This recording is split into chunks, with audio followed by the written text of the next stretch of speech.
Have you ever had one of those moments so ordinary, so fleeting you didn't even realize your life was about to change? A single dad, a rainy night, and a stranger asking to borrow his phone. That was all it took to begin something no one could have predicted. This isn't just a story about kindness. It's about what happens when you offer it freely, and how the smallest gesture can echo far beyond what you imagined. So, if you're someone who believes in second chances and quiet miracles, and in stories that stay with you long after the last word, make sure to subscribe and turn on notifications because stories like this, they don't come around often. Now, let me take you to the beginning. It all started with Rain. Single dad, let a stranger use his phone. Days later, he learned she was a billionaire, heiress. The rain came without warning. It wasn't the kind that drifted in on clouds with fair notice. It was sudden, aggressive, and cold, the kind of rain that made you believe the sky had finally had enough. Daniel Brooks squinted through the windshield of his beat-up Toyota Corolla as the wipers fought a losing battle against the downpour. He muttered under his breath, his fingers clenching the steering wheel tighter as the clock on the dashboard blinked 12:47 a.m. He had just clocked out of his third consecutive night shift as a mall security guard, an underpaid job he had taken just to keep the lights on and food in the fridge for his son Oliver. His body ached, his eyelids drooped, but he didn't have the luxury of weariness. Not when he had a 7-year-old boy sleeping at home, a fridge that buzzed louder than it cooled, and a landlord who had stopped calling and started knocking. The road was nearly deserted, save for the occasional flicker of headlights from passing trucks. As Daniel approached the old Shell station 2 miles from his house, something caught his eye. A figure. At first he thought it was a trick of the rain, one of those strange illusions headlights played on a tired mind. But as he slowed, he saw her more clearly. A woman stood at the edge of the parking lot, soaked from head to toe, clutching her coat tight around her slender frame. Her hair, long and dark, was plastered to her face. She wasn't holding a phone. No umbrella, no bag, just standing there, like she didn't know where else to go. Daniel's instincts fired in 2 directions. Keep driving, don't get involved. And then the other, what if it was someone's daughter out there? What if it was Oliver's mother? He pulled in. The woman didn't flinch when he rolled down his window. She just turned her head slowly, rain streaming down her cheeks like tears. "Ma'am," he said gently, his voice raspy from the dry heat of the car. "You okay?" She hesitated before stepping closer, arms still wrapped around herself. I need to make a call. My phone died." Her voice was low, almost hoarse. Not desperation, more like exhaustion with a heartbeat. Daniel glanced at the passenger seat where his cracked old phone lay face down. He picked it up and handed it to her without a word. She stared at it for a beat. "Thank you." He nodded. "You can stand under the awning over there. It's drier." She didn't move. Instead, she turned slightly away, pressed the phone to her ear, and dialed. Daniel looked away, trying not to intrude, but the rain wasn't loud enough to drown out the silence that followed. No words, just breathing. Long, fragile breathing. After nearly a minute, she ended the call and handed the phone back. He took it carefully, noting the screen had gone dark. No call had been made. "You didn't talk," he said gently. She looked at him then for the first time, really looked at him, and for a second he thought she might say something meaningful, but she only whispered, "Thank you," and turned away. Daniel watched her walk slowly to the corner of the gas station and disappear into the dark. No car came for her, no rideshare. Just the sound of her footsteps and the steady rhythm of the rain. He could have driven off. Instead, he opened the glove compartment, pulled out the spare umbrella and a half-full bottle of water, and jogged after her. She was huddled under the narrow metal overhang behind the station, shivering. "Here," he said, extending the umbrella and the water. "Not much, but it's something." She looked at them for a long second, then at him. Her eyes, light brown, almost amber, shone not with gratitude, but something deeper, maybe disbelief, maybe grief, maybe both. "You're a good man," she murmured. Daniel shrugged. just a man with an extra umbrella.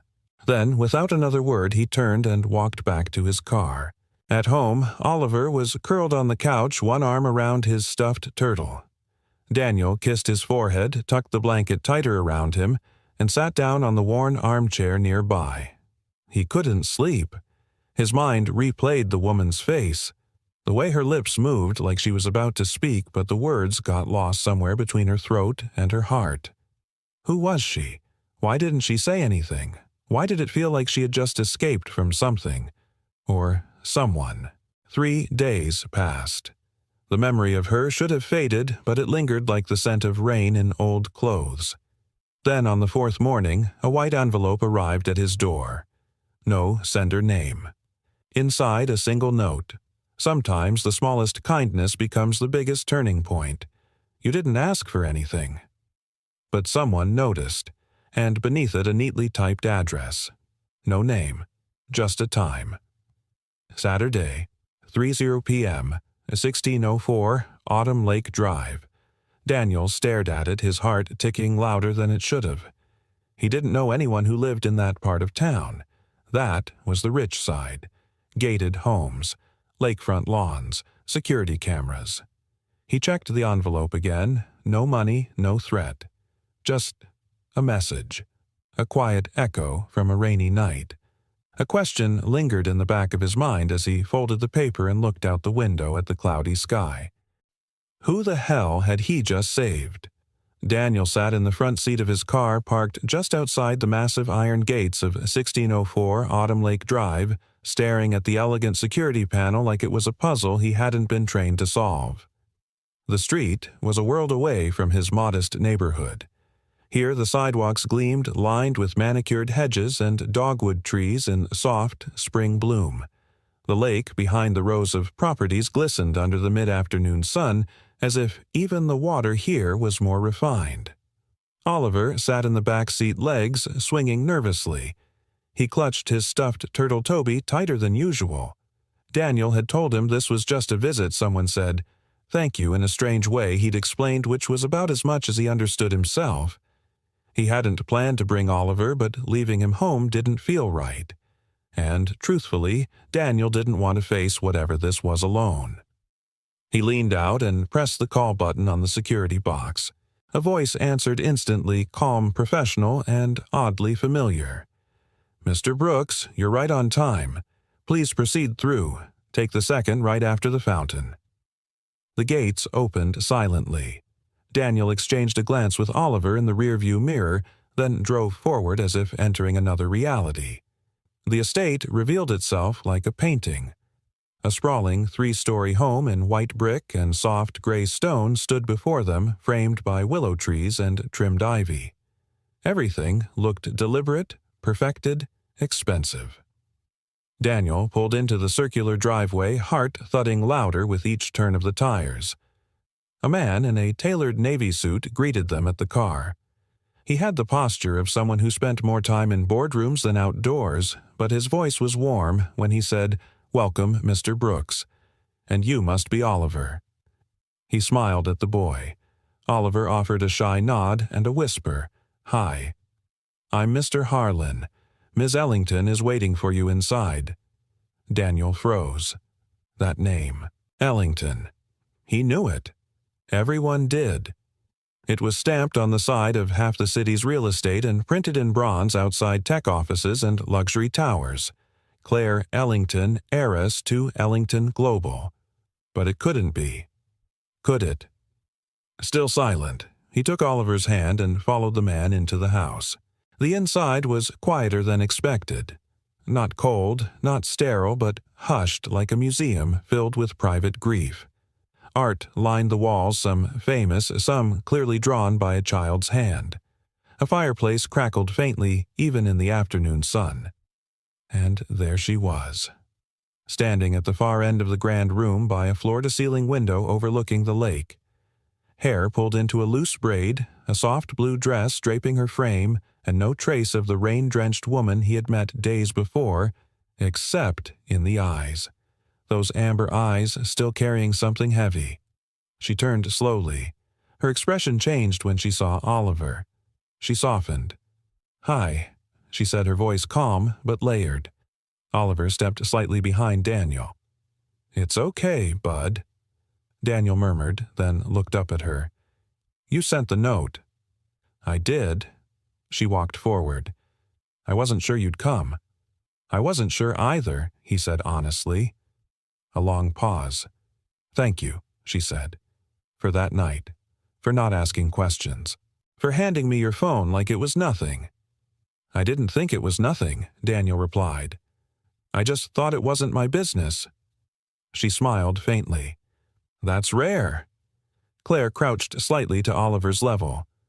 "Do you like peanut butter cookies?" Oliver glanced at Daniel, who gave a small nod. Claire motioned toward a sitting room nearby. "Harlan baked some this morning." "Wait, he bakes?" Daniel asked.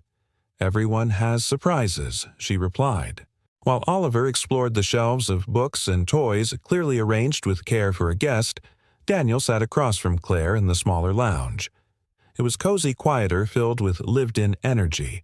Not just a mansion, but a home someone had once fought to make real. She spoke slowly, deliberately never playing the victim, but Daniel could read between the lines. Claire had been preparing to sever ties with the Ellington legacy, not out of spite but out of survival. Her parents were gone, the boardroom was filled with vultures, and her fiancé had become a stranger who saw her more as a title than a person. She had tried to disappear, but plans unraveled. The night Daniel met her, she'd escaped a staged confrontation, a stunt meant to scare her into submission. "I didn't know where to go," she admitted. "I just walked. And then you stopped." Daniel's jaw clenched. "You should have gone to the police. I couldn't risk headlines. Not yet. Not until I had control again." And now Claire looked over at Oliver, who was giggling as Harlan pretended not to understand a knock-knock joke. "I have leverage, and thanks to you, I had time to use it." She turned back to Daniel. "I don't want to pay you," she said plainly. "I know that's not why you helped me. But I wanted you to see this." She motioned to the space around them and understand that sometimes people in places like this need kindness more than we admit. Daniel exhaled. "You didn't owe me anything." "No. But I'm glad you came anyway." As they stood to leave, Claire walked them to the door. The sun was beginning to set over the lake, casting gold across the floor. "Will you stay for dinner?" she asked suddenly. Daniel hesitated. Claire smiled, not pressing. "No pressure. Just maybe let Oliver decide." Daniel turned to his son. Oliver beamed. That evening, as they sat down to a meal of roasted chicken and mashed potatoes served on porcelain plates that felt far too elegant for comfort, something unspoken passed between Daniel and Claire. Not romance. Not yet. But something else. The beginning of trust. The kind that only grows in silence and survival in spaces where strangers don't ask questions but offer umbrellas instead. And Daniel, for the first time in months, didn't feel like he was drowning. He felt seen. The dinner stretched longer than Daniel had anticipated, not because of the food, though it was excellent, or the grand dining room which made him feel like he'd stepped onto the set of some forgotten PBS drama. It was the ease of it all. The strange, gentle rhythm of laughter, Oliver's especially bouncing off high ceilings and polished wood. The quiet smiles Claire gave across the table. The way her eyes softened each time Oliver tried to cut his roasted carrots without chasing them across the plate. It was peaceful, but layered. Daniel could sense it. Beneath the stillness, Claire held a tension in her shoulders like someone used to scanning for unseen threats. She masked it well, but he'd seen it before in war buddies who came home, but never quite landed. In himself, the night he got the call about his wife's accident and didn't speak for hours afterward. Dinner ended, but neither he nor Oliver made any move to rush out, and Claire curiously didn't want them to. They settled into the family room, a far cry from the pristine showroom feel of the formal living space.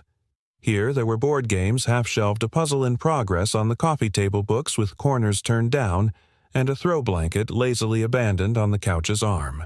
Lived in, human, the only room that didn't apologize for being a home. Claire poured hot cocoa from a small silver pot, surprising both Daniel and Oliver. "You made this?" Daniel asked, inspecting the real, melted chocolate swirled through the steam. "Used to be my favorite thing as a kid. We had a housekeeper who called it liquid courage." She smiled faintly. "I guess I needed some." Oliver sipped and grinned. "This is better than Starbucks." Claire chuckled. "High praise." As Oliver curled up with Toby and a well-worn copy of The Velveteen Rabbit from Claire's bookshelf, Daniel turned toward her, their seats angled just enough to allow space, but not distance. "So, what now?" he asked quietly. Claire looked at her hands for a long moment. "Now I figure out how to close the door on one chapter without burning the entire house down." Daniel watched her. She wasn't speaking in metaphors. Or maybe she was, but they were too close to reality to be dismissed. "I meant it when I said I didn't want to pay you," she said. "But I didn't bring you here just to say thank you." "Then why?" "Because you didn't ask who I was. That night you didn't ask what I'd done or why I was there. You handed me your phone like I was just human. Not a headline, not a dollar sign." Daniel leaned back slightly. "You looked like you needed someone to do exactly that." Claire hesitated. "My ex-fiancé didn't like hearing no. He made a habit of pushing until yes was the only safe answer. The night I left, he found out I was planning to sell my shares, cut myself loose from the company entirely. He didn't want the money to disappear, or the power, so he staged something, called it a security intervention, told my team I was having a breakdown." Daniel felt his jaw tighten. "I ran. I walked until my shoes blistered. I hadn't eaten. My phone died. But I knew one number by heart, my lawyer. And when you handed me your phone..." She swallowed. "I finally made the call." "You didn't say anything," Daniel said gently. Claire looked at him. "I couldn't. Just hearing his voice. I knew he'd trace the call. I just needed him to know I was alive." Daniel nodded slowly. "He knows you're safe now." "Yes. And this place is off the radar. My legal team has pulled every string to keep me quiet until I make the next move." Daniel's voice was quiet. "So, you're still in hiding." Claire laughed, but it wasn't joyful. "Let's call it strategic silence." They sat there a moment longer before Claire turned to him with something more vulnerable in her expression. "I didn't just want to thank you.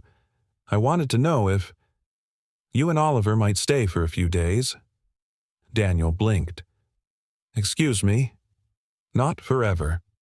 Just a few nights.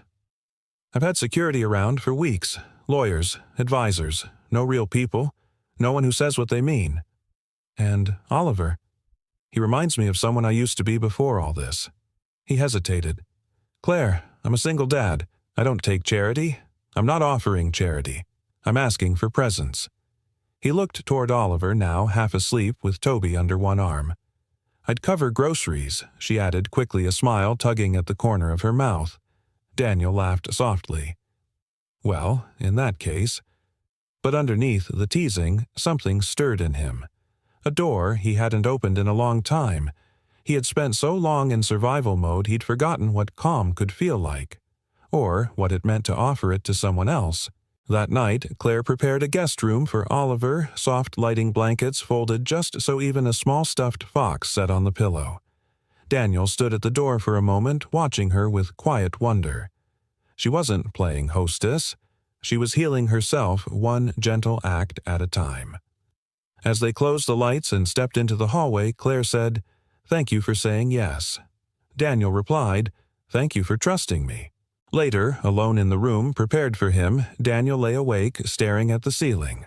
The house creaked softly like it was learning to breathe again after being too quiet for too long. He thought about his late wife, how much she would have liked Claire. How proud she'd be of Oliver finding comfort in a place neither of them belonged to, but were somehow welcome in. He closed his eyes.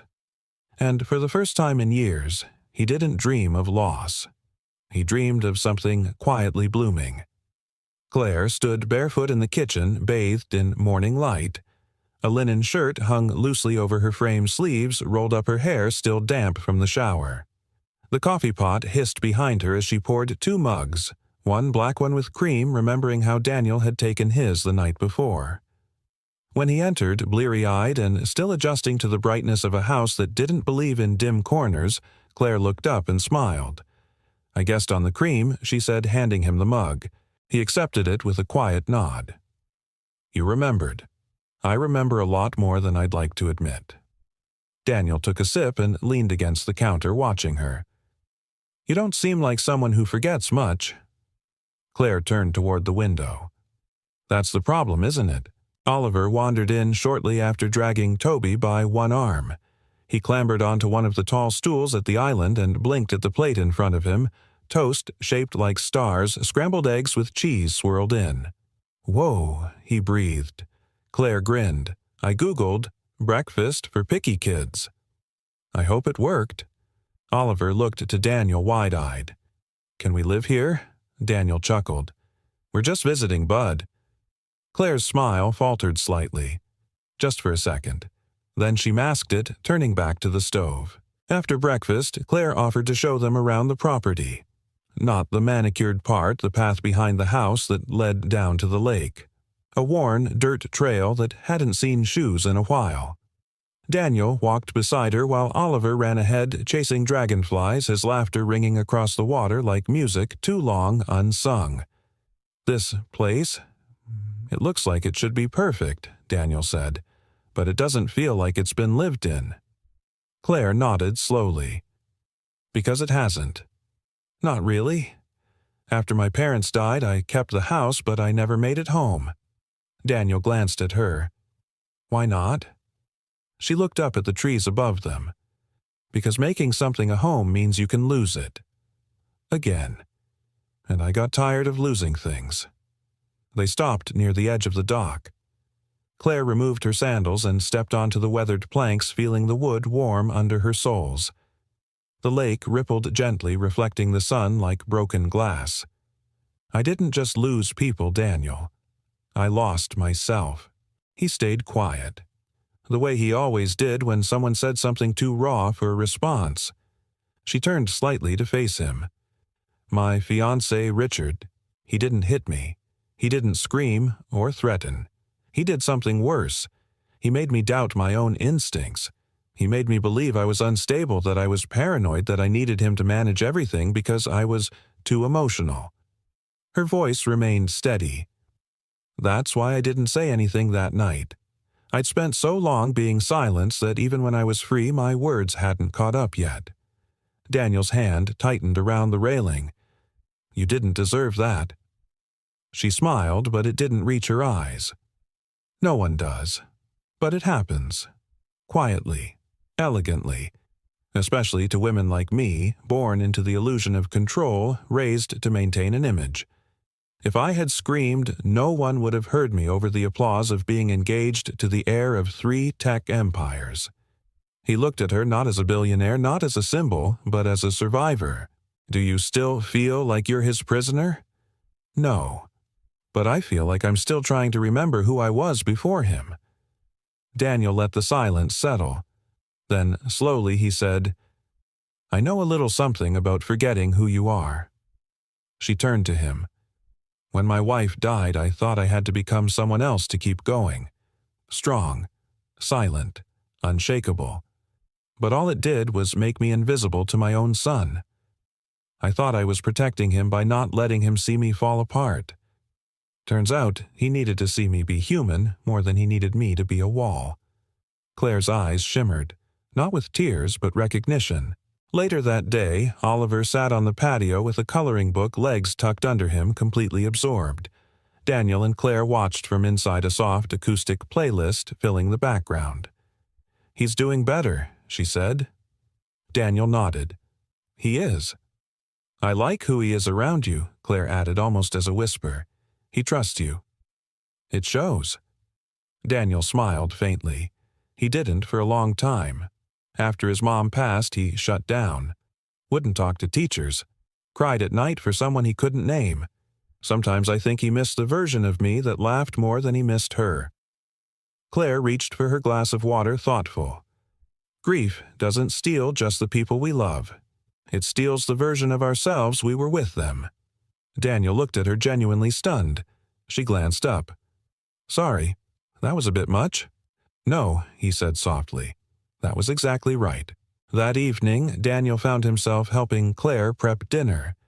Not fancy, just spaghetti garlic bread and a Caesar salad, but the act itself felt intimate. She tossed lettuce while he grated cheese. Their arms brushed once or twice each time, sending a small ripple of warmth between them.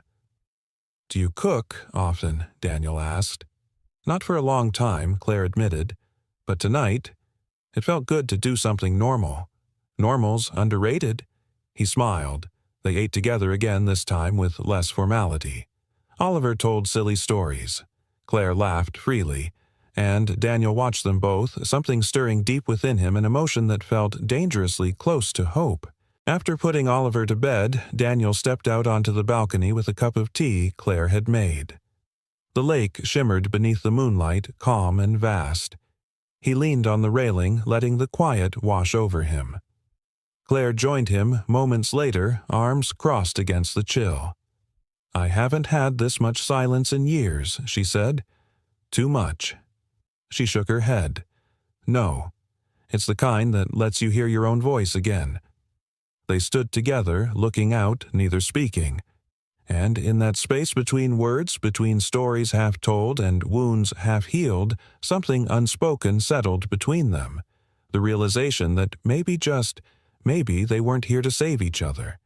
Maybe they were here to remind each other that healing was possible, and that some walls weren't meant to keep people out. Some were just waiting for someone to knock. It was still early when Daniel stepped onto the back porch, a mug of coffee in hand, the chill of Oregon's spring morning brushing gently against his face. The lake shimmered with mist. In the distance, birdsong laced through the trees like a half-forgotten lullaby. He heard soft giggling.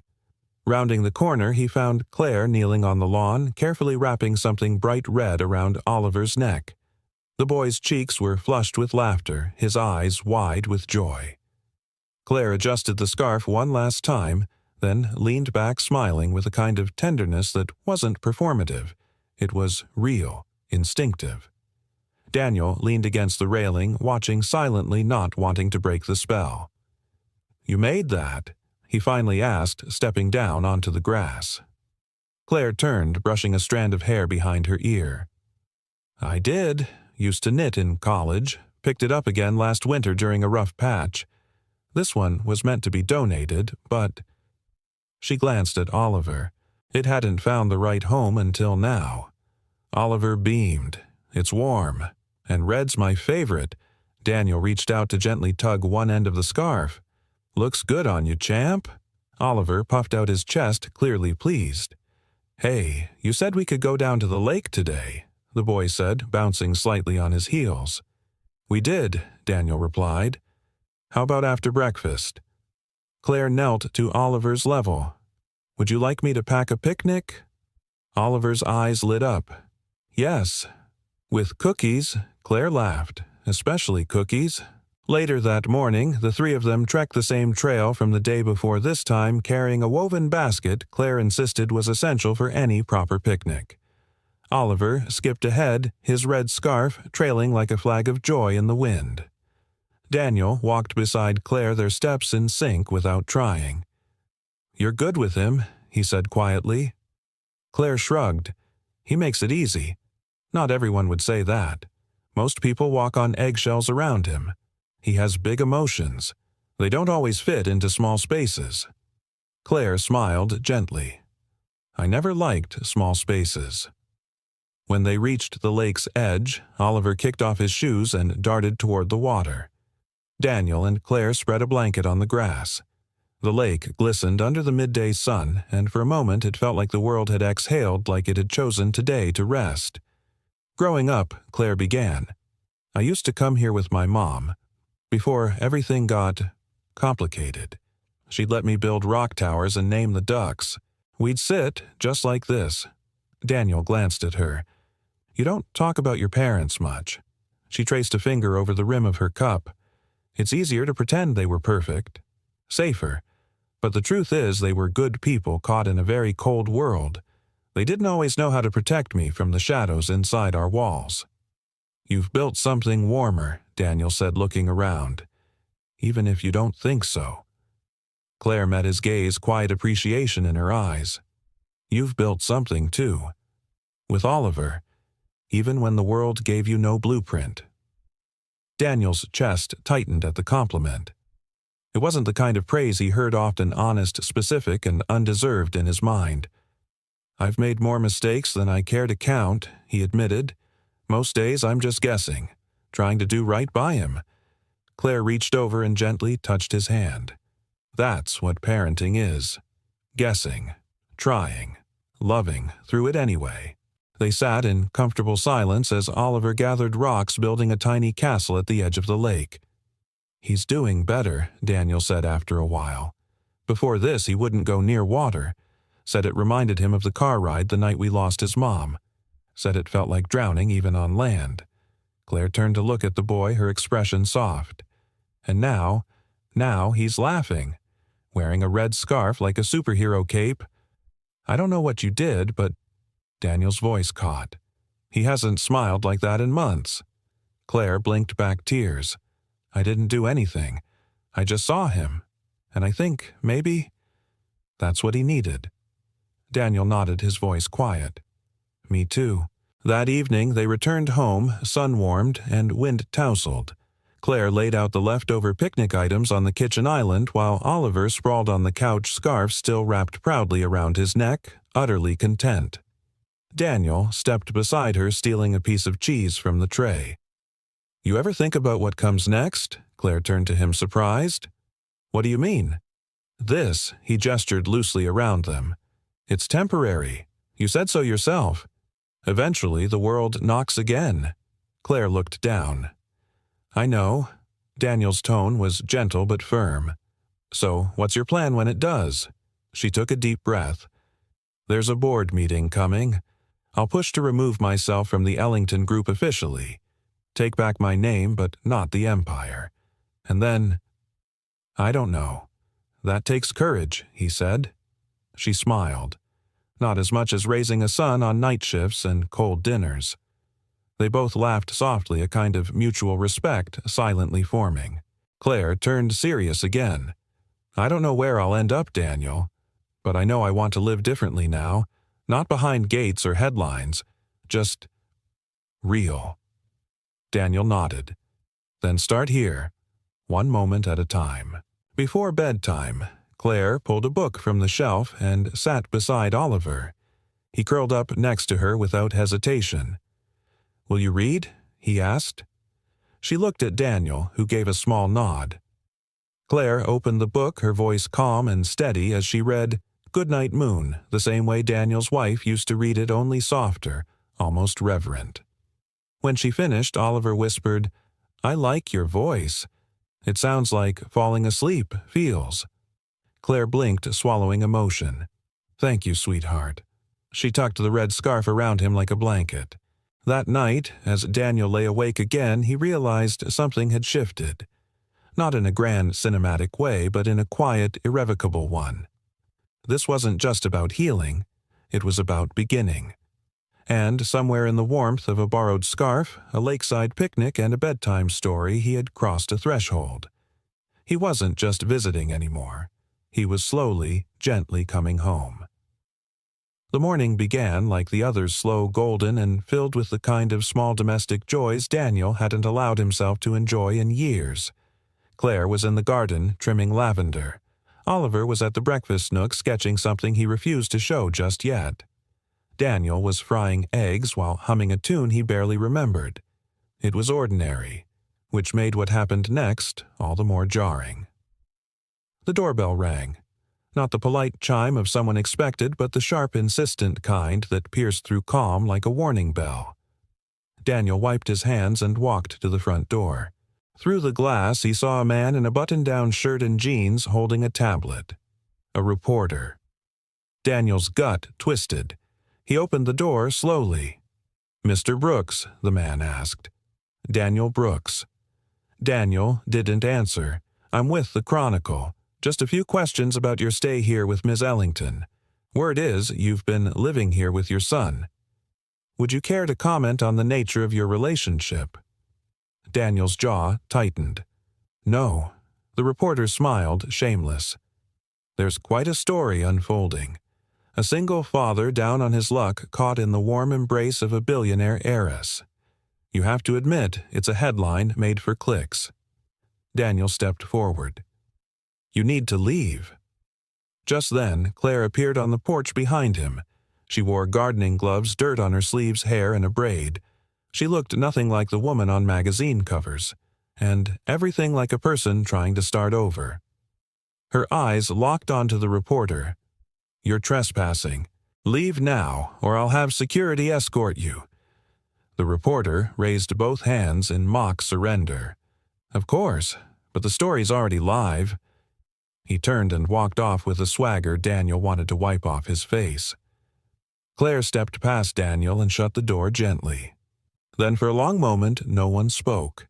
They gathered in the den, the three of them, Oliver sensing the tension but saying nothing, gripping Toby like the little bear could protect him from whatever was coming. Claire sat on the edge of the couch, tablet in hand, scrolling. Her face was still. Too still. Daniel finally asked, "What does it say?" She turned the screen so he could see. From security guard to fairy tale. The man who captured Claire Ellington's heart. An inside look at the mysterious single dad who may have swept America's quietest heiress off her feet. Photos followed, grainy ones of Daniel and Oliver walking with Claire by the lake, a shot of Claire placing the red scarf around Oliver's neck, a long-lens image of Daniel shirtless carrying a stack of firewood. It felt like a violation, a theft of intimacy. Moments that were theirs alone now served on a silver tray for public consumption. Daniel's voice was low. "Who leaked this?" Claire's lips thinned. "I have a guess." Daniel didn't need her to say it. Richard, her ex-fiancé, had the motive, the means, and clearly the ruthlessness. If he couldn't control Claire, he would taint her narrative, cheapen her recovery, and use Daniel as leverage, another example of her reckless choices. Daniel stood. "We should leave." Claire's head shot up. "What? This is your life, your war, and I won't let Oliver get caught in the crossfire. You're not." "I am Daniel," cut in voice firm but not unkind. "You gave us peace, but now the world knows, and I won't let it turn Oliver into a headline." Claire stood too, the space between them filled with unfinished words. "I didn't bring you here to trap you," she said. "I know. I brought you here because you were the first good thing in a long time, because you reminded me that I was more than my name." Daniel swallowed hard. "And that's exactly why I need to leave. So you can fight this without worrying about me or my son being used as a weapon." Claire blinked, and in that moment Daniel saw the fear she rarely let surface. "You'll hate me for this," he said softly. She shook her head. "I could never hate you." Packing didn't take long. They hadn't brought much. Oliver didn't ask questions. He moved quietly, folding Toby into the duffel bag like he understood this wasn't a goodbye you could argue with, it was one you had to accept. Claire stood by the door, arms folded, eyes rimmed with unshed tears. She tried to speak, but couldn't. Daniel took her hand and pressed something into it. It was a note folded twice. "Read it later," he said. She nodded once, not trusting her voice. Then he knelt before Oliver. "Say thank you, buddy." Oliver ran to Claire and wrapped his arms around her. "Thank you for everything. And for the scarf." She knelt too, holding him fiercely. "Keep it. It's yours." "I will," Oliver whispered. "I'll take care of it. Like you took care of me." Claire's voice cracked. "You're a brave boy." He nodded, eyes bright. Daniel took his son's hand, opened the door, and walked out into the gray afternoon. That night, Claire unfolded the note Daniel had left. "Claire, thank you for letting us breathe again, for laughter around the table, for quiet that didn't feel lonely, for letting Oliver be seen, for letting me be too. You don't owe me a fairy tale. You never did. But if someday the world quiets down and you find yourself still looking out at the lake wondering if kindness was ever enough, remember this. You already saved someone, even if no one else prints that headline. Daniel. She pressed the note to her chest, eyes closed, and for the first time in years she cried. Not from fear, but from the ache of something beautiful being just out of reach, and the faint flickering hope that maybe it wasn't over. Not yet. Rain returned to the city as if to echo the quiet unraveling of something once whole. Daniel drove back to his small rented home on the edge of town with Oliver silent in the back seat, the red scarf still snug around his neck. The boy hadn't spoken since they'd left Claire's estate. His eyes stared out the window, tracking raindrops like they were stories falling apart. Daniel's grip on the steering wheel was tight knuckles pale. He didn't feel angry, not exactly, more like hollowed. Like he'd torn away from something not because it was broken, but because it was too good to survive the noise of the world. Their house greeted them with the familiar smell of old carpet and lemon cleaner. Daniel dropped the duffel bag inside the door, rubbed the back of his neck, and looked around. He had left it clean, not expecting it to feel so lifeless. "Hey, bud," he said, gently turning to Oliver. "Want to help me order some pizza? Maybe with pineapple?" Oliver didn't answer. He walked to the couch, crawled up with Toby, and curled into a ball. Daniel exhaled slowly, walked over and sat beside him. "You okay?" A small nod. Daniel paused. "I know it's hard, leaving a place that felt good, but it was the right thing. We had to protect ourselves." Oliver turned his head, voice muffled. "Was she in danger?" Daniel blinked.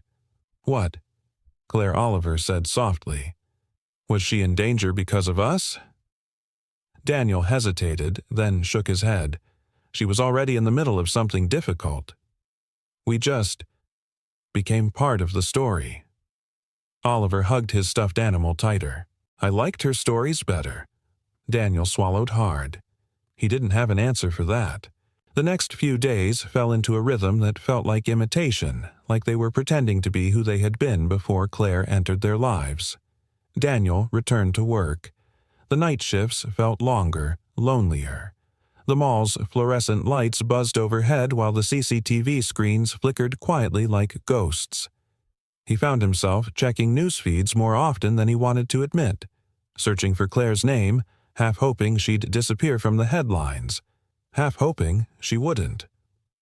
Then, one night during his break, he stepped outside for air and found a man waiting by the loading dock. Not just any man. Richard Monroe. Even without the $1,000 trench coat or the smug expression, Daniel knew who he was. The man radiated curated power, the kind that was as rehearsed as it was dangerous. "You must be Daniel Brooks," Richard said, stepping forward. His voice was smooth, polished, coated in contempt. The moral knight of the hour. Daniel didn't flinch. "What do you want?" Richard smiled like a politician. "Let's not pretend this is a fairy tale. You played your part." Claire had her moment of rebellion, but the moments passed. Daniel crossed his arms. "Is that what you think she is? A moment she's confused, and easily swayed by sob stories and underdogs. She always had a soft spot for the broken ones." Daniel's jaw clenched. "She's not yours to categorize." Richard stepped closer, his voice dropping an octave. "She's mine to protect from herself if necessary. You walked away once.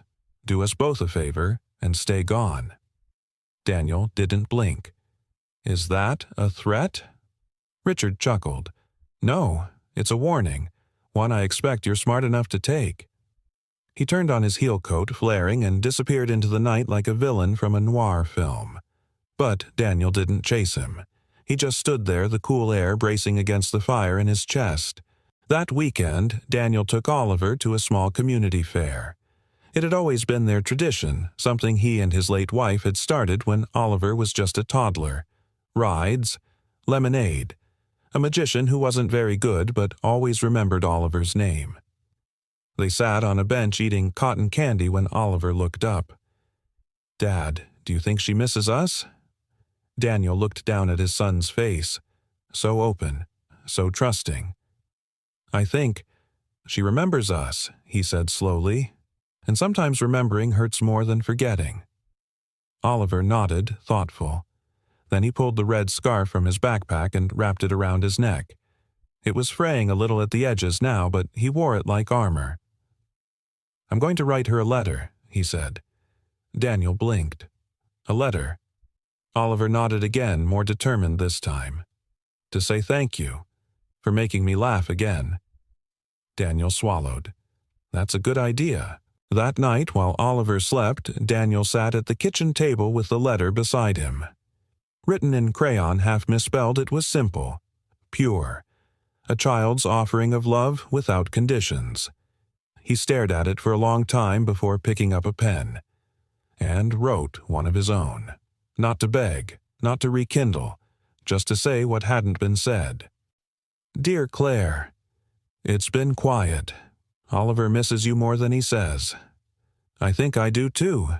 The house feels smaller now, not just because it's old and cracked, but because it got used to being filled with something lighter. You once said you forgot who you were. I think we all do at some point. But I don't think you're lost. I think you're becoming. Whatever storm you're walking through, I hope you know this. You changed 2 lives with nothing but a picnic, a scarf, and a soft voice that told a hurting boy he mattered. No headlines can undo that. Stay brave. Daniel." He sealed the 2 letters together.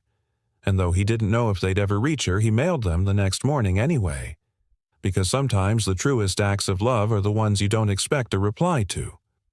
They're just the ones you need to send. Claire stood at the edge of the boardroom, her back straight, fingers clasped so tightly the knuckles had gone white. Her navy suit was pristine makeup, subtle, but her eyes betrayed the weight she carried. Outside the towering windows of Ellington Global's headquarters, the skyline of Portland gleamed under an indifferent sun. Inside, it was colder, sterile walls, sharper words. 12 board members sat before her in silence. Some wore polite neutrality, others thinly veiled skepticism. And at the head of the table, Richard Monroe sat with his legs crossed and confidence coiled tight like a fist beneath his charming smirk. Claire inhaled. Slow, steady, then spoke. "I'm resigning as acting board chair." The room didn't gasp. They didn't need to. The tension, immediate and electric, was enough. "I filed legal documents transferring my voting rights into a philanthropic trust," she continued. "Effective immediately, I will hold no decision-making power in the company's operations or investments." One of the older board members, a woman named Teresa Vale, who had known Claire since she wore braces and carried a lunchbox with her initials on it, leaned forward. "Claire." "Are you sure?" Claire's jaw clenched.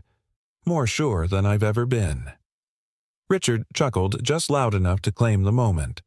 And what prompted this sudden epiphany, a week spent playing house in the countryside with your bodyguard of the month, Claire turned to him. No rage, no performance. Just steel. "What prompted this was 10 years of watching my name build something I no longer believe in. You and I both know Ellington Global stopped standing for legacy the moment it started answering to investors instead of people. I want out." Richard stood. "You walk away now, Claire, and you won't be able to come back. No more family cushion, no more emergency votes, no safety net." "I don't want one," she said. "I'm not falling. I'm choosing to climb something real." A pause followed. No one moved, no one challenged, because deep down they knew she wasn't bluffing. She was burning the bridge behind her and doing it with grace. When the meeting adjourned, Richard followed her to the elevator. "You think this makes you noble," he hissed. "Walking away from billions from your family name?" "I'm not walking away from my name," Claire said, stepping inside. "I'm taking it back." The doors closed, and for the first time in her adult life, Claire Ellington rode the elevator down without feeling like she was descending into something false. She was finally rising. That evening, back at her estate, Claire sat by the fireplace in soft jeans and an old hoodie. No cameras, no meetings, no guards. Just quiet. Just firelight. In her lap were 2 envelopes. One with Oliver's handwriting, large letters backward as a crayon drawing of him and Daniel standing beneath a tree. Toby the turtle floated beside them in the air like a happy balloon. The second envelope was heavier, neater. Daniel's words unfolded like a whisper across the pages. His writing wasn't flowery, but it was honest. Each sentence weighted with something Claire hadn't allowed herself to hope for. He didn't ask her to return. He simply reminded her that she was already seen, already valued, already loved in ways she hadn't dared name aloud. Her tears came slowly, not from sadness, from clarity, from knowing what she had to do next. 2 days later, Daniel arrived home from a double shift.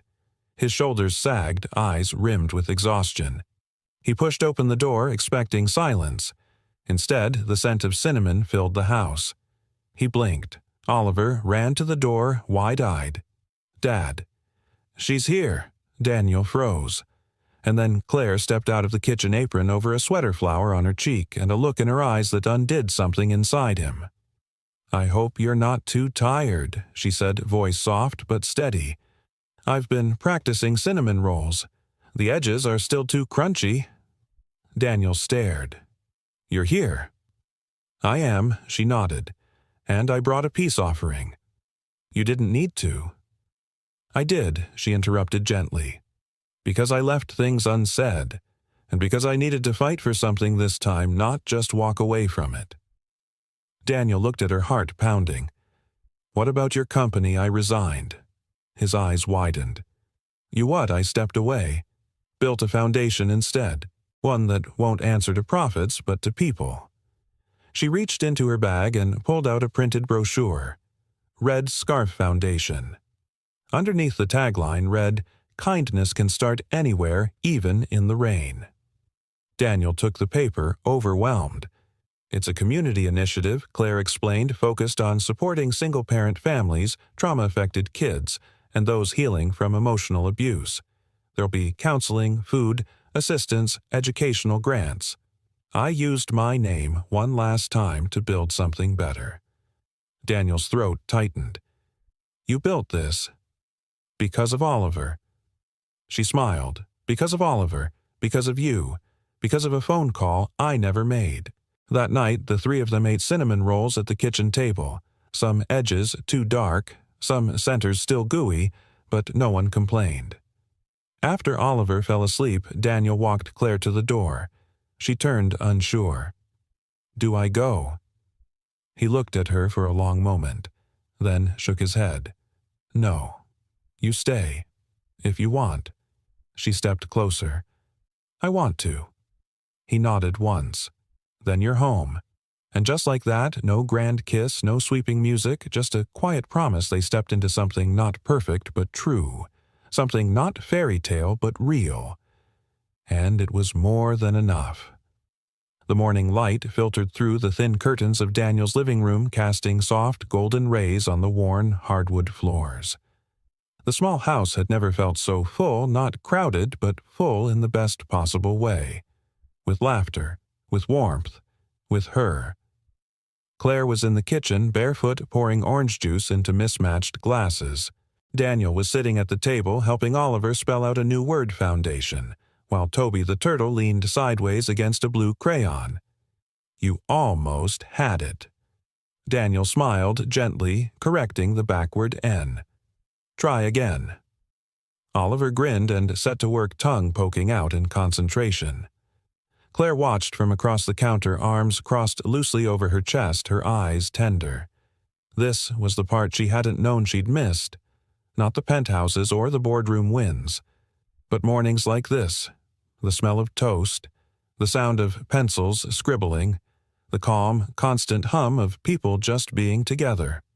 When Oliver finished the word, he turned the page in his notebook and began writing again, this time unprompted. Daniel glanced at him. "What are you working on now, but a letter?" Oliver said brightly. "To Claire. But for real this time." Claire blinked. "Oh." He nodded, focused. "I want to give it to her when the new center opens." Claire moved to sit beside him, curious. "Can I peek?" He hesitated, then shook his head. Not yet. She smiled. Okay, surprise me. Later that day, they visited the site of what would soon become the Red Scarf Foundation. It was still raw, just a building shell construction tape and metal scaffolding, but Claire saw it with the clarity only someone with vision could have. This place used to be a closed school, she explained as they stepped through the wide entry doors.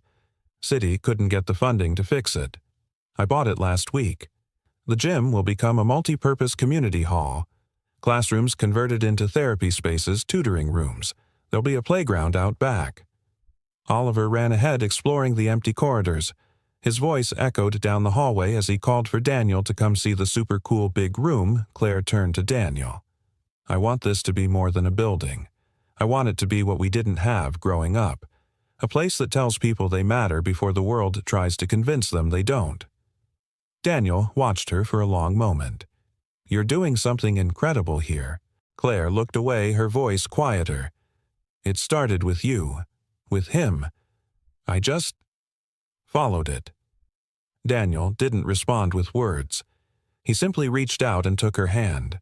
And for a second, all the weight she still carried felt lighter. Over the next week, as construction began and Claire held planning meetings, Daniel and Oliver returned to a familiar rhythm, but one that now pulsed with renewed purpose.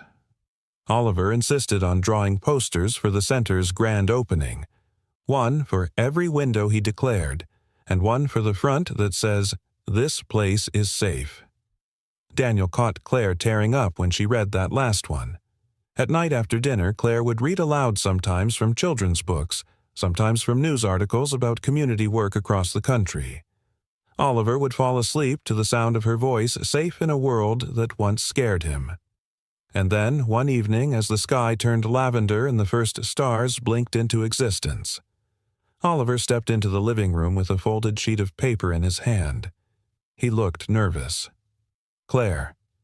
She turned from where she was sipping tea on the couch. Yes, sweetheart. He held out the note.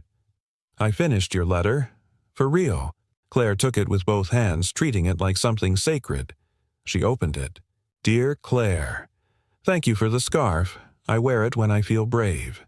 Thank you for Coco and letting me read the funny books first. Thank you for the picnic. I liked the strawberries. Thank you for helping Dad smile more. I like when he smiles. When I first met you, I didn't know if you were magic or sad. Maybe both. But now I know you are kind and strong. You make things better, even grown-ups. I hope our new building helps kids who are scared to talk like I was. I hope it helps dads like mine who try hard every day. You are my friend forever. Love, Oliver and Toby. Claire couldn't speak for a long moment. The paper trembled slightly in her hands. She looked up at Daniel, who was already watching her soft, proud quiet. Tears shimmered in her eyes, and she smiled at Oliver. May I keep this? Oliver beamed. Forever. She pulled him into her arms, holding him tightly. Thank you, she whispered. I'm glad you're staying, he whispered back. And something in Claire's heart, something long-walled and quiet, finally clicked into place. She wasn't passing through anymore.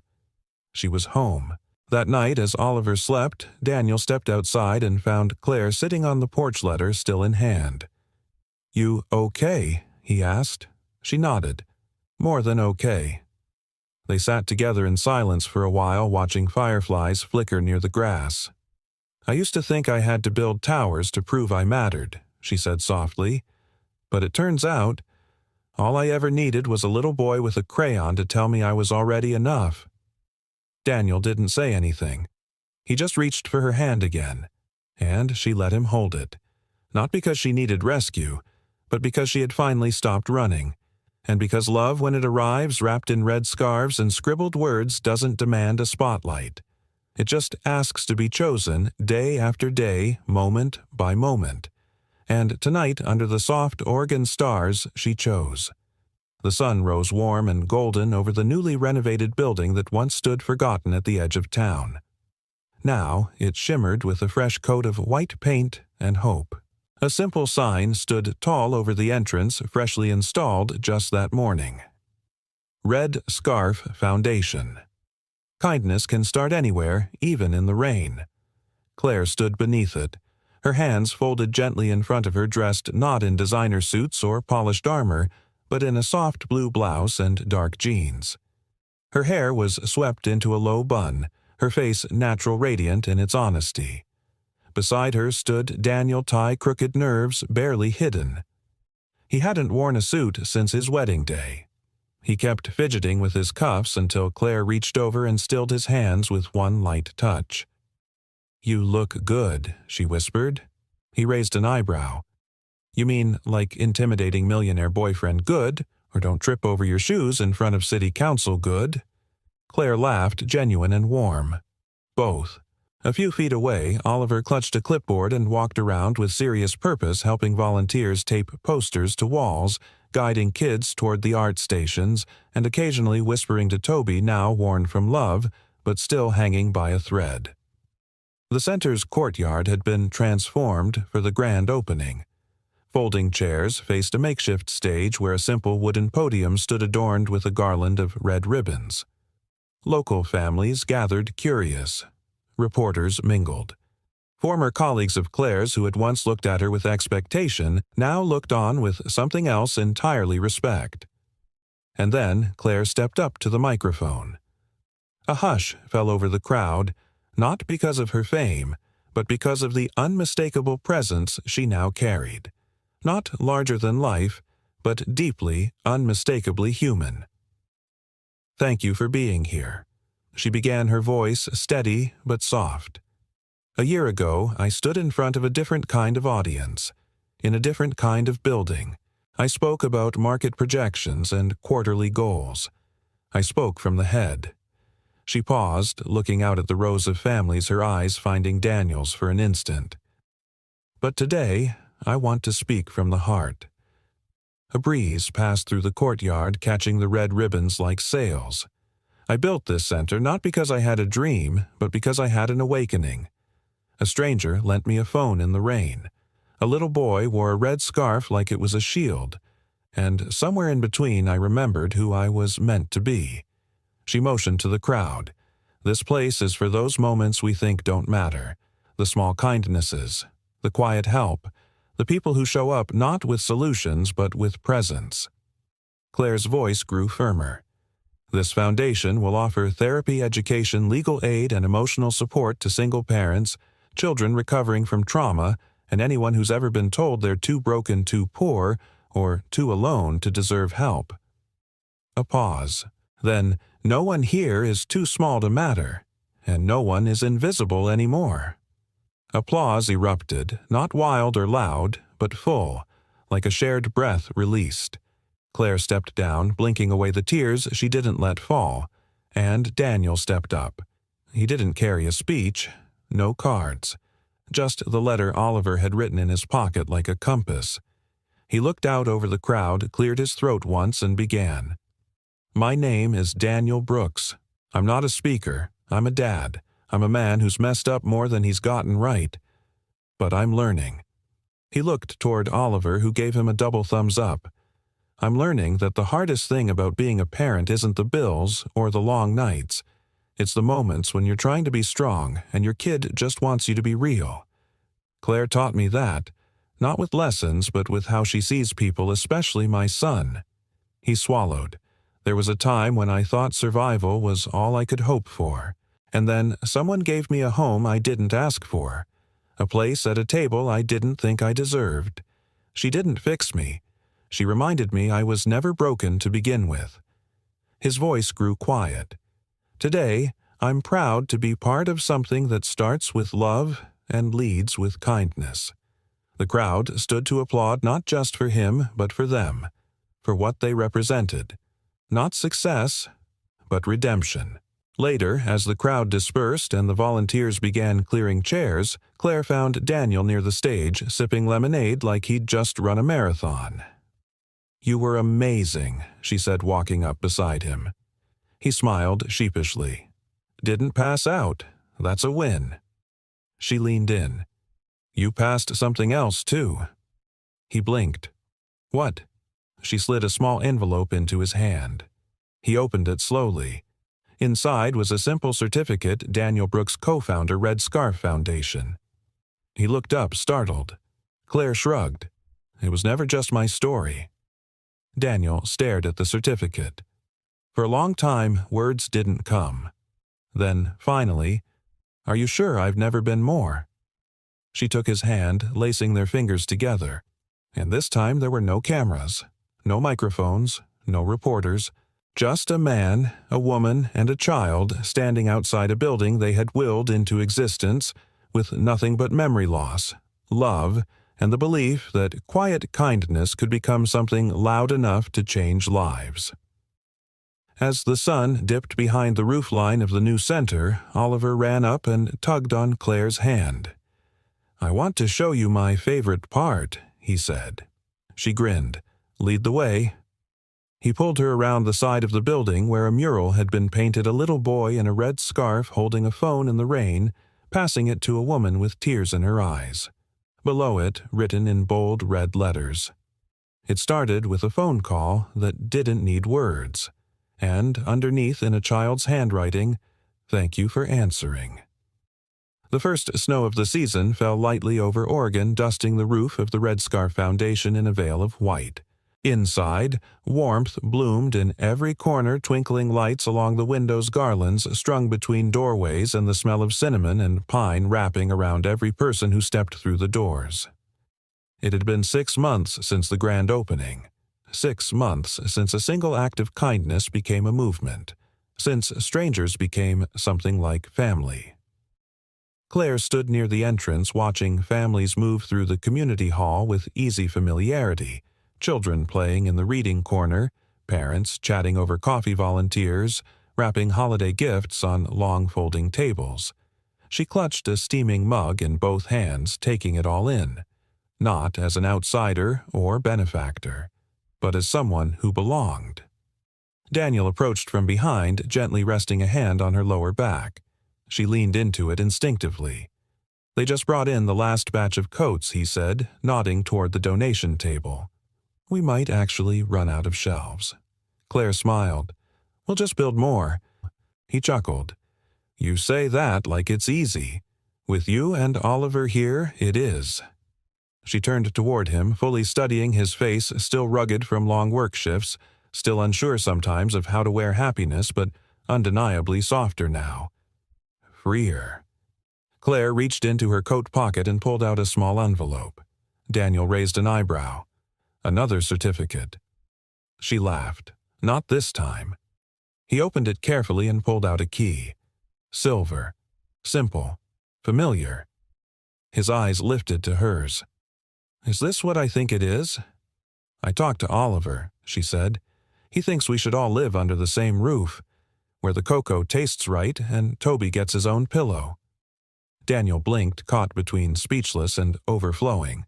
Claire's voice turned tender. "I know we already built something together, but I want to build more with you. Every morning, every argument, every silly inside joke, I want the real stuff, not just the peaceful parts. I want the messy Tuesdays and the tired Fridays and the Saturdays when the only plan is pancakes." Daniel's chest rose and fell, and then he smiled, slow, deep, certain. "You're sure?" he asked. "I'm sure," she said. "This isn't me rescuing you. This is me finally letting someone stand beside me, and knowing I don't have to be anything but myself to be loved." Daniel stepped closer, resting his forehead gently against hers. "Then, let's go home." They moved into a cozy 2-story house a few blocks from the center. Nothing extravagant, but big enough for board games on the floor forts made of couch cushions and weekend breakfasts with flour everywhere. Oliver got his own room painted sky blue with stars on the ceiling and a reading nook by the window. And Claire. She got a life that didn't need hiding behind headlines. She wrote grants at the kitchen table, hosted workshops in the evenings, and kissed Daniel goodbye every morning like the world wasn't perfect, but theirs was good enough to fight for. On the day after Christmas, Claire sat with Oliver on the back steps, their boots crunching in the soft snow, both wrapped in scarves. His was still red, now patched and mended where it had frayed. He handed her a piece of paper. Claire unfolded it, recognizing the handwriting instantly. My New Year list. 1. Help Dad make pancakes without burning them. 2. Learn how to tie my own tie. 3. Give Toby a middle name. 4. Help someone the way you helped me. 5. Never forget how this all started. P.S. I think we should write a book. You already know how it ends. Claire blinked back tears. Oliver nudged her. So, do you like it? She smiled and pulled him into a hug. More than you'll ever know. Later that evening, they hosted a small dinner with neighbors' staff and a few new families the foundation had recently welcomed. The dining table stretched end to end through the living room filled with mismatched chairs, chipped dishes, and more warmth than a mansion ever could have held. Daniel raised a glass of cider near the end of the meal, voice soft but sure. I don't know how many of you know the story of how all this began, he said, glancing at Claire, then at Oliver, who beamed behind a spoonful of mashed potatoes. But it started with something small. Just a moment, a stranger, a phone. No grand gesture, no promise of reward, just kindness. He paused. I used to think that didn't matter. That small kindness couldn't change anything. But I was wrong. He lifted his glass higher, to the moments that change everything. The room echoed with a chorus of Clink's nods and smiles. And in the corner of the room, pinned quietly to the wall near the entryway, hung the very first letter Oliver had written to Claire, framed with a small brass plaque underneath. It read, "Thank you for answering." Outside, snow continued to fall. Inside, a single candle flickered on the windowsill. And within that small house and that growing community, kindness lived. Not in grand announcements or fairy tale endings, but in laughter over dinner, in bedtime stories and morning pancakes, in quiet choices to stay to listen to love again. And for Daniel, Claire, and Oliver, that was everything. Not the end, but the beginning they never knew they were waiting for. Chapter 11. Where Kindness Lives. The first snow of the season fell lightly over Oregon, dusting the roof of the Red Scarf Foundation in a veil of white. Inside, warmth bloomed in every corner, twinkling lights along the windows, garlands strung between doorways, and the smell of cinnamon and pine wrapping around every person who stepped through the doors. It had been 6 months since the grand opening. 6 months since a single act of kindness became a movement. Since strangers became something like family. Claire stood near the entrance watching families move through the community hall with easy familiarity, children playing in the reading corner, parents chatting over coffee volunteers, wrapping holiday gifts on long folding tables. She clutched a steaming mug in both hands, taking it all in, not as an outsider or benefactor, but as someone who belonged. Daniel approached from behind, gently resting a hand on her lower back. She leaned into it instinctively. They just brought in the last batch of coats, he said, nodding toward the donation table. We might actually run out of shelves. Claire smiled. We'll just build more. He chuckled. You say that like it's easy. With you and Oliver, here it is. She turned toward him, fully studying his face, still rugged from long work shifts, still unsure sometimes of how to wear happiness, but undeniably softer now. Freer. Claire reached into her coat pocket and pulled out a small envelope. Daniel raised an eyebrow. Another certificate. She laughed. Not this time. He opened it carefully and pulled out a key. Silver. Simple. Familiar. His eyes lifted to hers. Is this what I think it is? I talked to Oliver, she said.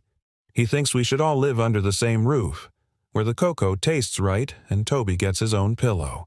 Daniel blinked, caught between speechless and overflowing. Claire's voice turned tender. I know we already built something together, but I want to build more with you. Every morning, every argument, every silly inside joke. I want the real stuff, not just the peaceful parts. I want the messy Tuesdays and the tired Fridays and the Saturdays when the only plan is pancakes. Daniel's chest rose and fell, and then he smiled, slow, deep, certain. You're sure? He asked. I'm sure, she said. This isn't me rescuing you. This is me finally letting someone stand beside me. and knowing I don't have to be anything but myself to be loved. Daniel stepped closer, resting his forehead gently against hers. Then let's go home. They moved into a cozy, 2-story house a few blocks from the center. Nothing extravagant, but big enough for board games on the floor forts made of couch cushions and weekend breakfasts with flour everywhere. Oliver got his own room painted sky blue with stars on the ceiling and a reading nook by the window. And Claire. She got a life that didn't need hiding behind headlines. She wrote grants at the kitchen table, hosted workshops in the evenings, and kissed Daniel goodbye every morning like the world wasn't perfect, but theirs was good enough to fight for. On the day after Christmas, Claire sat with Oliver on the back steps, their boots crunching in the soft snow, both wrapped in scarves. His was still red, now patched and mended where it had frayed.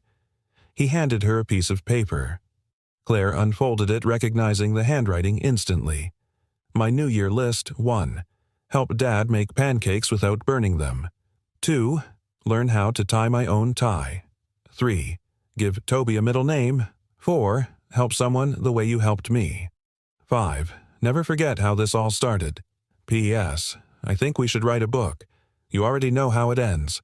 Claire blinked back tears. Oliver nudged her. So, do you like it? She smiled and pulled him into a hug. More than you'll ever know. Later that evening, they hosted a small dinner with neighbors' staff and a few new families the foundation had recently welcomed. The dining table stretched end to end through the living room filled with mismatched chairs, chipped dishes, and more warmth than a mansion ever could have held. Daniel raised a glass of cider near the end of the meal, voice soft but sure. I don't know how many of you know the story of how all this began, he said, glancing at Claire, then at Oliver, who beamed behind a spoonful of mashed potatoes. But it started with something small. Just a moment. A stranger. A phone. No grand gesture, no promise of reward, just kindness. He paused. I used to think that didn't matter, that small kindness couldn't change anything. But I was wrong. He lifted his glass higher. To the moments that change everything. The room echoed with a chorus of Clink's nods and smiles. And in the corner of the room, pinned quietly to the wall near the entryway, hung the very first letter Oliver had written to Claire, framed with a small brass plaque underneath. It read, "Thank you for answering." Outside, snow continued to fall. Inside, a single candle flickered on the windowsill. And within that small house and that growing community kindness lived. Not in grand announcements or fairy tale endings, but in laughter over dinner, in bedtime stories and morning pancakes, in quiet choices to stay to listen to love again. And for Daniel, Claire, and Oliver, that was everything. Not the end, but the beginning they never knew they were waiting for. And that was the story of how a simple act of kindness on a rainy night changed 3 lives forever. But now I'd love to hear from you. Where in the world are you watching from? And what part of the story touched you the most? Let me know in the comments. I read everyone. If this story moved you, inspired you, or simply made you believe in the quiet power of compassion, don't forget to subscribe and hit the bell icon so you never miss a new story. From my heart to yours, thank you for watching. Until next time, stay kind, stay hopeful, and never underestimate the ripple of a small good thing.